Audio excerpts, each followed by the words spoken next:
Bonjour à toutes et à tous et bienvenue au Cryptos Technical Briefing. Chers amis, bienvenue, j'espère que vous avez la patate. Mardi 3 juin 2025, une question simple. Le haut de cycle a-t-il été fait à 111 900 $ sur le cours du Bitcoin autour du 20 mai, je crois? Le cycle lié au halving 2024 est-il terminé? Non mais, alors, moi vous connaissez mon point de vue. J'ai pas besoin de vous le redire, mais je vais vous le réargumenter. Non mais je suis obligé de traiter ce sujet. Puisque ça y est, après une remontada verticale de 40-45%, dès que Bitcoin respire, breath, dès que Bitcoin marque une pause, retrace de 111 à 103, peut-être qu'il a besoin de retester 100K. Bon, bref, dès que Bitcoin marque une pause, ressurgit l'éternel débat de savoir si le cycle haussier lié au halving 2024 est déjà terminé. Alors que c'est vrai que nous avançons dans le temps, nous sommes déjà au mois de juin 2025, nous sommes au milieu de l'année où doit se terminer ce cycle haussier. 111 000 $, c'est une belle cible, un bel objectif de cours. Bon, alors là je vais faire les choses factuellement. Dans cette vidéo, il y aura deux parties principales. La première partie, oui, c'est fini, vendez tout. Oui, c'est fini. J'espère que vous avez tous pris vos profits à 110K. Et que vous avez le sourire, mais que vous avez tous sorti, je l'espère. Et dans cette partie du cycle est terminé, je donne les arguments, qui ne sont bien sûr pas ceux que je défends. Mais il y en a. Il y aura aussi une partie où, non, le cycle n'est pas fini, le cycle se termine à la fin, en tout cas dans la dernière partie de l'année 2025, au dernier trimestre 2025, quelque part entre 130 et 150K. Ça, c'est mon point de vue. Il reste 5 mois pour me donner tort ou me donner raison. Et je vais rassembler mes arguments et j'ai creusé le sujet, vous allez voir, notamment sur cette fameuse corrélation entre le M2 mondial et Bitcoin. Je suis allé beaucoup plus loin. Non seulement j'ai travaillé ça, mais la liquidité, ce n'est pas que le M2. Les amis, rappelez-vous, je vous expliquais ce qu'était la liquidité structurelle, le M2, plus la capacité d'endettement d'une économie. Eh bien, j'ai la courbe sur TradingView. J'ai tout. Et vous allez voir, c'est pas mal. C'est un argument qui est favorable. Ça ne dit pas que ça a monté aujourd'hui, ni cette semaine. Ça ne dit pas que ça ne doit pas d'abord purger sous 100K. Ça, c'est du court terme. Donc, ce sera une partie, en fait, il y a oui, le cycle est terminé, non, le cycle n'est pas terminé. Pour les fondamentaux, comme d'habitude, la guerre commerciale, la diplomatie commerciale, la géopolitique, la désinflation pas, la Fed pivote, pas la Fed pivote. Un appel téléphonique entre Xi Jinping et Donald Trump, pas d'appel téléphonique, la guerre en Ukraine, les négociations, la dette publique américaine, les taux d'intérêt du marché. Oh my god. J'en transpire. J'en transpire tellement il y a de fondamentaux. Il y en a tellement qu'on va pas en parler. Alors c'est parti, nouvelle édition du Cryptos Technical Briefing. Le cycle est-il terminé? Définitivement. Sommes-nous déjà dans le bear market? Terminé à 111 900 $, pile poil. Ou sommes-nous simplement dans une respiration qui vient consolider une hausse verticale entre 74 et 111 pour repartir plus tard et terminer, comme ce fut le cas les deux cycles précédents, quelque part à la fin de l'année 2025 et quelque part entre 130 et 150K. C'est parti.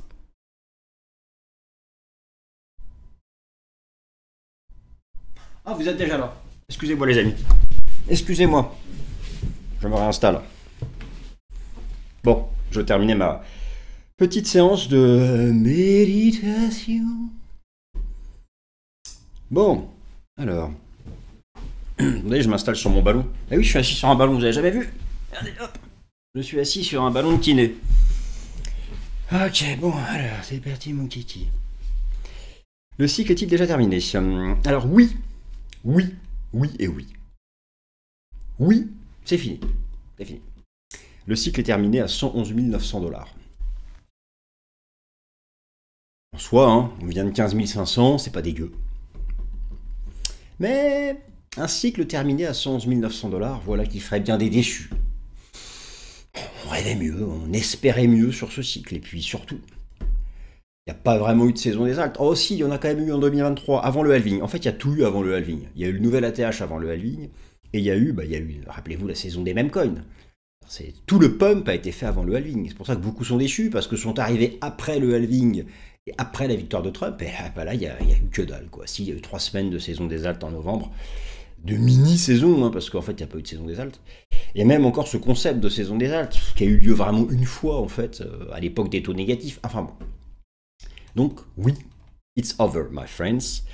It's over. Mais quels sont les arguments de ceux qui pensent que, donc, c'est terminé? Terminé, non pas ici, comme moi je le pense toujours, hein, mais terminé là. Terminé ici. Donc, c'est ce qui fait quand même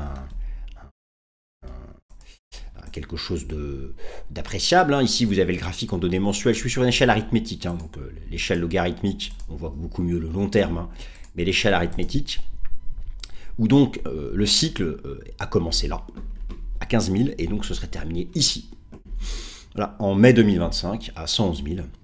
Le cycle précédent, lui, avait commencé là, à 2000 quelque chose, 3000 quelque chose, et c'était terminé ici, en novembre 2021.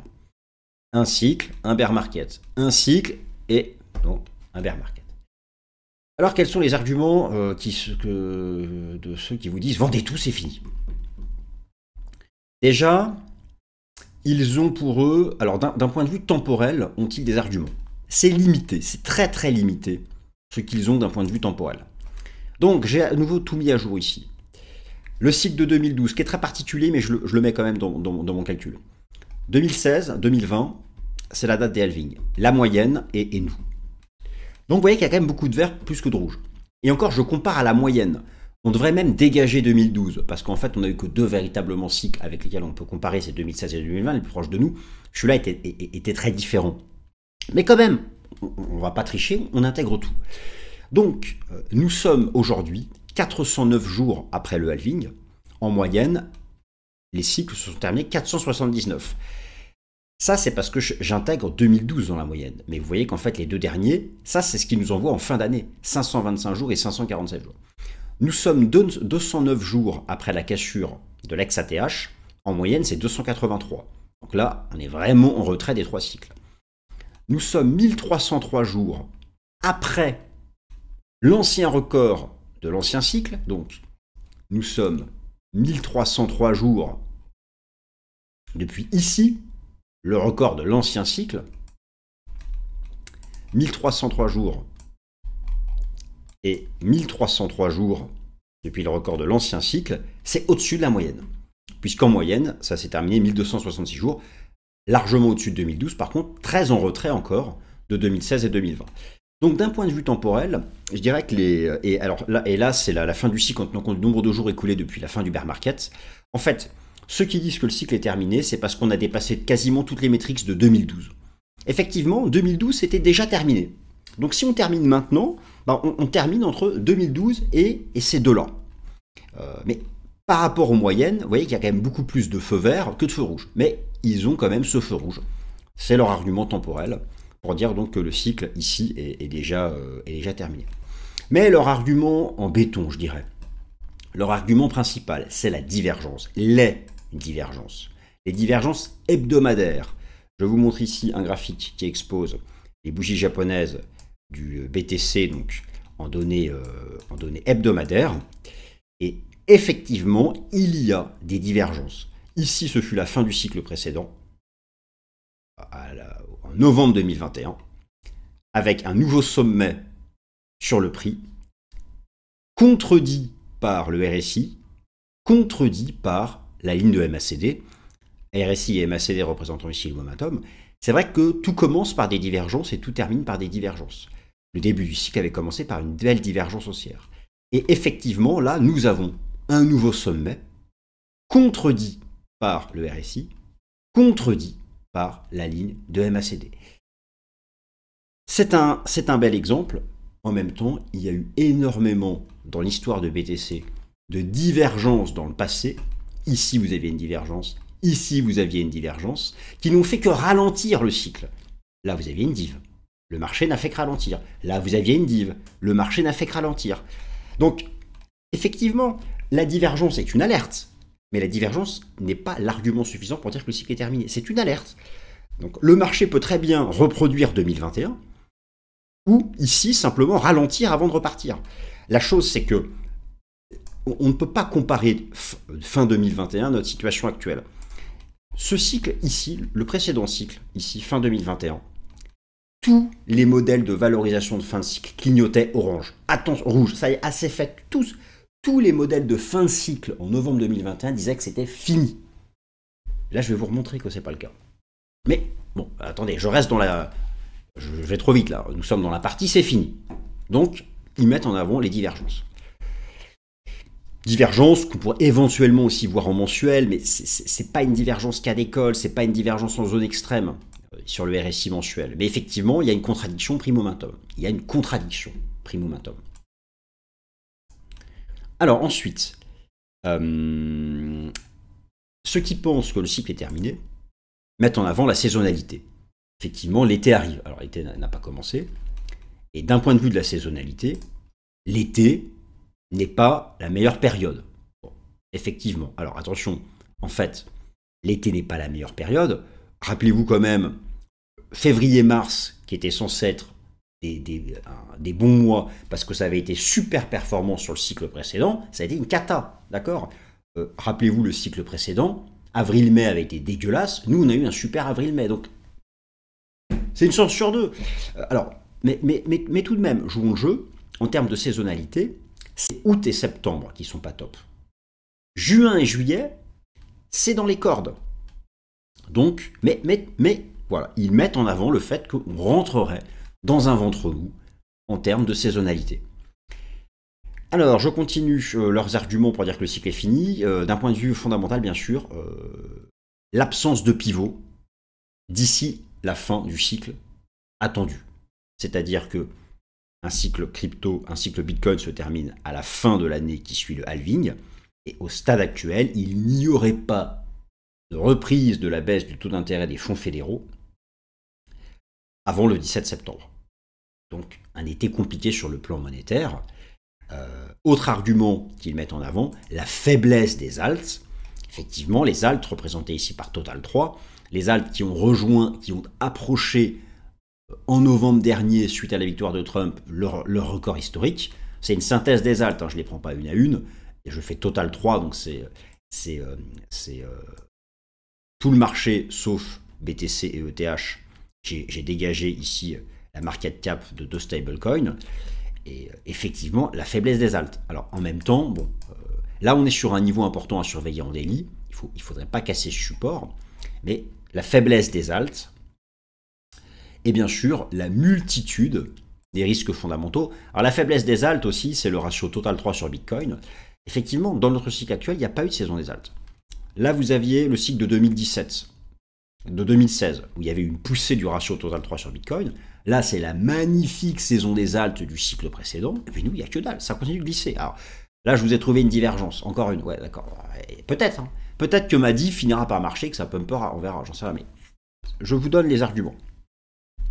Donc, pour eux, le cycle est terminé. Bitcoin aurait échoué ici à dépasser son ancien record avec des divergences. Et désormais, donc, le marché, le cycle serait complètement terminé. Alors, qu'est-ce qui peut leur donner raison? Pour leur donner raison, il faudrait que le marché casse un support. Effectivement, si le marché devait, je vais repasser ici en échelle arithmétique. Donc, regardez bien, cette ligne de tendance rouge, vous la retrouvez ici en journalier. Vous voyez bien qu'elle est propre, elle marche bien. Cette ligne de tendance ici, elle est là. Vous la retrouvez ici. Vous avez ici la moyenne mobile à 200 jours. Cette ligne bleue ici, vous avez l'impression que j'ai posé au milieu de nulle part. C'est celle-là, là. C'est celle qui attrape ici les cours de clôture. Attendez, je vous la montre différemment. Hop. C'est celle-là. Voilà. C'est celle-ci. voyez, cette ligne bleue là, en fait, elle attrape les cours de clôture. Je l'ai reportée ici sur le daily, et c'est celle-là. Effectivement, ils auraient raison si avec fracas, on réenfonçait la zone des 97-100K. En tout cas, ça viendrait augmenter la probabilité que le cycle soit terminé. C'est vraiment une zone de support qu'il ne faut pas, qu'il ne faut absolument pas enfoncer. Ok, voilà, donc ça c'était la première partie. Maintenant, non, le cycle n'est pas terminé. Non à une grosse 9, N-E-I-N. J'ai fait allemand en première langue, j'ai eu 17 au bac, les amis. Quand je dis à une grosse 9, on peut me faire confiance. Hein, je savais écrire en allemand, je savais parler en allemand, j'ai soif, ich habe Durst, quoi, j'ai un doute là. Ah oui, non, ich habe Hunger, j'ai faim. Ja, nein. Bon. Voilà, vous voyez que je suis un peu bilingue. Alors, non, le cycle n'est pas terminé. Premier argument de base, temporel. Temporel, je vous l'ai montré tout à l'heure dans le tableau, lorsqu'on fait des comparaisons temporelles de notre cycle actuel avec les mesures moyennes de fin de cycle précédent, on a 3 feux verts et 1 feu rouge. 3 contre 1. Sur le plan temporel, 3 chances pour le cycle n'est pas terminé, 1 chance pour c'est terminé. Alors là, ça permet d'avoir une comparaison calendaire. Je le remontre comme d'habitude, ce graphique, où vous avez le cycle de 2016 en bleu, de 2020 en jaune et nous en noir. Ça nous amène quelque part, même certains diraient novembre-décembre 2025. Imaginez si c'est novembre-décembre 2025, peut-être que là on va faire de la merde. Encore et encore, revenir en bas, et puis refinir en pump en toute fin de cycle. C'est possible en fait. On pourrait revenir à 80, ça ferait chier, mais et reterminer tout en haut. Pour éviter ce scénario, il faut tenir ce que je vous ai montré avant. Ça. Non, parce qu'en fait, le marché pourrait faire ça et terminer en méga pump en fin de cycle. Revenir, retest et ça. Mais effectivement, déjà, enfoncer cette zone serait quand même un élément de faiblesse. Non, le cycle n'est pas terminé, car aucun modèle de valorisation de fin de cycle clignote rouge. Comme je vous l'expliquais, sur le cycle précédent, ici, donc les gens là font la comparaison avec la divergence. Ceux qui comparent avec la divergence, ici et ici. Là, tous les modèles de fin de cycle disaient que c'était fini. Par exemple, le PI Cycle Top, oui, on avait topé le PI Cycle Stop et on avait fait l'excès au-dessus. Là, on ne l'a toujours pas fait. On l'avait fait ici, il y avait la div, mais on avait fait le PI Cycle Top. Le terminal price était fait. Donc oui, j'entends, là il y a une div, là il y a une div. Ok, c'est un argument la div, mais à cette époque-là, c'était pas le seul argument. Il y en avait plein d'autres qui disaient que c'était terminé. Là, du côté des modèles de valo, il y en a 0. On avait topé le terminal price ici. Bah là, on l'a pas topé. Bon, ça, je vous en ai parlé la semaine dernière. Ensuite, alors, le cycle n'est pas terminé. Bien sûr, les enseignements de la liquidité M2. Alors attention, il y a 2 choses. D'abord, ici, vous avez la liquidité M2. Pour arrêter le débat de savoir est-ce que c'est 10 semaines, est-ce que c'est 12 semaines, est-ce que c'est je ne sais pas combien de semaines d'écart, maintenant je travaille avec les deux. En orange, j'ai mis 10 semaines d'écart, en violet, 12 semaines d'écart. Je trouve que c'est fiable quand les deux avancent ensemble. Là, regardez, on est en correction. Alors par exemple, ici, c'était bien le 12 semaines qui avait topé le point bas, mais regardez là, c'est le 10 semaines qui a topé le point haut. Et actuellement, les deux divergent, regardez. Là, actuellement, le 10 semaines baisse et le 12 semaines monte. Donc, ça fait de la merde. Et par contre, les deux montent ensemble à partir du 15-18 juin. Donc, en gros, on peut faire du caca encore la première semaine de juin. Mais s'il n'y a pas de pump entre 15 juin et 30 juin, ça veut dire que ça pue. Ça veut dire qu'on est complètement décorrélé de la liquidité M2. Donc, on verra mi-juin. Mais j'ai 1000 fois mieux. J'ai la liquidité structurelle. Là, les amis, c'est pas la même chose. Ce ne sont pas les mêmes courbes. J'ai mis les mêmes décalages temporels, ce ne sont pas les mêmes courbes. Dans ce bordel ici, vous avez tout ce dont je vous ai parlé. Vous avez notamment les M2, mais vous avez aussi la capacité de crédit des économies et la capacité de crédit nette. Je vous ai expliqué ça la semaine dernière, où notamment on retraite le bilan de la Fed, on retraite les réserves des banques commerciales auprès de la Fed, des opérations de reverse repurchase, et des programmes soit de quantitative easing, soit de quantitative tightening. Bref, la liquidité structurelle, globale, c'est tout ce bordel. Ça fait un nouveau record historique. Donc je me dis qu'à un moment ou à un autre, on va en profiter. Oui, on a cassé la TH de la liquidité. Ça, c'est quand même un argument, je trouve, qui est pas mal. Alors, dans les arguments, bah, écoutez, le SP500, qui pour moi, on a carrément sous le pied en données hebdomadaires encore. Hein. Et je pense que même si ça prend du temps, même si on travaille un peu cette zone, qu'on peut revenir taper là. Dans les arguments, toujours, bah, le dollar US qui reste sous pression, bien sûr. Le dollar US qui reste sous pression. Bon, ça c'est un... Alors, je termine rapidement par un point technique court terme. Donc, alors ça, tout le monde a compris qu'il faut tenir. Hein, il faut tenir la zone des 9700K. Le cours de clôture, c'est toujours intéressant de temps en temps d'aller en cours de clôture pour s'écarter du bruit du marché, de la volatilité des semaines ou des séances. Et en cours de clôture, on voit que notre cycle a été particulièrement, étonnamment bien construit. Impulsion, un range, un breakout. Impulsion, un range, un breakout. Impulsion, un range, un breakout. Donc bon, c'est pour ça que je dis qu'il ne faut pas réintégrer ça, pour ne pas interrompre ce que l'on connaît du cycle depuis qu'il a commencé. Alors, analyse technique court terme, le marché a besoin de respirer, l'écart en moyenne mobile était important. Je me dis qu'au pire, on peut retest cette zone-là des 9700K, donc c'est cette zone ici, où passent toutes les moyennes mobiles, la SMA 200, le MA 50, le machin, les fameuses trendlines que j'ai reportées, j'ai expliqué ça en début de vidéo, cette zone-là, cette zone-là, c'est ça. Cette zone-là, le retest, c'est ça. Donc je me dis au pire, on peut faire ça et repartir. Bon. On aimerait tous que ça reste ici, que ça parte. Au pire, ça peut faire ça et ça. Ce serait pas bon de casser ça. Ce serait pas bon, en tout cas pour le court terme. Ce serait pas bon. Et voilà. Ce serait pas bon du tout. Donc, oui, et on intraday, on a une compression comme ça. Ça ressemble à rien, ça ressemble à que dalle, mais c'est une compression.